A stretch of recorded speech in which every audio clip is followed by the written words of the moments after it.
আবারও অস্থির চালের বাজার। ক্রেতাদের দাবি নজরদারি না থাকায় বেপরোয়া হয়ে উঠছে সিন্ডিকেট। দাম বাড়ানোর যৌক্তিক ব্যাখ্যা না থাকলেও পরস্পরকে দুষছেন দোকানি ও পাইকাররা।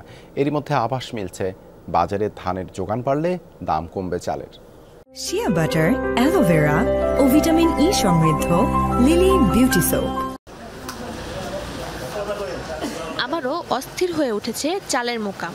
যোগান বাড়লেও দামের ঊর্ধ্বমুখী প্রবণতার লাগাম টানা যায়নি। ঈদের পর মান ও দোকান ভেদে দাম বেড়েছে কেজিতে 2 থেকে 3 টাকা।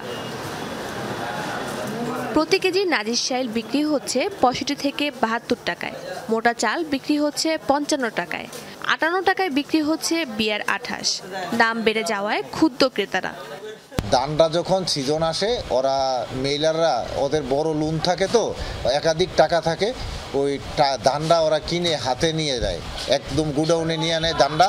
পরবর্তীতে আপনার অবস্থান বুঝা, পরিস্থিতি বুঝা এরা প্রতি মাসেই দাম বাড়তি বিক্রি করে। ওরা বলতেছে উৎপাদন খরচ এত, বস্তা লিখে দিচ্ছে, আমাদের তার কিছু করার নেই, আমরা কিনে আনতেছি, বিক্রি করতেছি, আরও চালাইতেই হবে। মিল গেটের মূল্য যেটা, এটা ধরে আমরা বিক্রি করব, কারণ আমাদের কাগজ আছে, আমাদের তো রিসিট আছে, আমরা কয় টাকা দিয়ে বিক্রি করি, কয় টাকা কিনি, আমাদের মেমো আছে।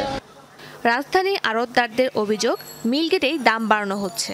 পরিবহন ও উৎপাদন খরচ বাড়ার প্রভাব পড়েছে খুচরা দোকানে। এগুলো সিন্ডিকেট করে বড় বড় কোম্পানিরা এমন করে, আমাদের কিছু করার আছে?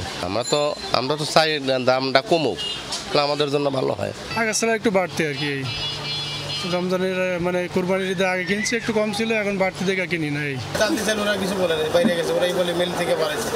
কাস্টমারের সাথে আমাদের বার্গেনিং করা লাগে, কথা বলা লাগে, বাড়লো কেন, আপনারা নিজেরা মজুতদারি করছেন, এরকম কথা বলে। আমরা তো এরকম করি না, আমরা তো সর্বোচ্চ 5 বস্তা মাল কিনি।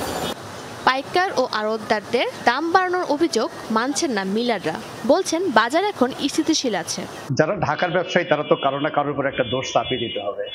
ঈদের আগে আমাদের এখানে যে বাজার ছিল এবং যে রকম সরবরাহ ছিল, ঠিক সরবরাহের পরিমাণটা এখনো ওরকমই আছে এবং চালের কোনো দাম বৃদ্ধি পায়নি। আমরাও ঈদের আগে যে রেটে মিল গেটে চাল বিক্রি করছি, এখনো আমরা একই দরে মিল গেটে চাল বিক্রি করি।